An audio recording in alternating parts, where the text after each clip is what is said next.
कुछ लोग दूसरे हिस्ट्री का रिसर्च कर रहे हैं कि एक एक मस्जिद को ढूंढ के निकालो कि इसके पहले मंदिर था।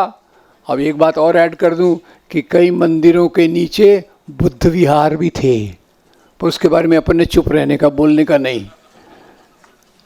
अब ये चीज़ें जो हमारे इतिहास में मंदिर तोड़ने की बात इसलिए आपने रखी है, मैं जानता हूँ, क्योंकि आज जो मुख्य मुद्दे चल रहे हैं समाज में वो मंदिर, मुसलमान राजाओं ने मंदिर तोड़े।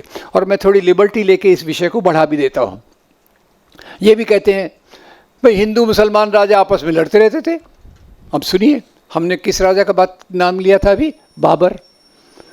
आपको बता दूं, बाबर को इस एरिया में आने का पहला लेटर जिसने भेजा था उसका नाम था राणा सांगा। Very good. राणा सांगा ने कहा भाई दिल्ली में इब्राहिम लोदी है, आप आइए, हम दोनों पार्टनरशिप में इब्राहिम लोदी को हराएंगे और राज करेंगे। बाद में घटनाएं कुछ और हुई वो जानता हूँ, पर ख्याल कीजिएगा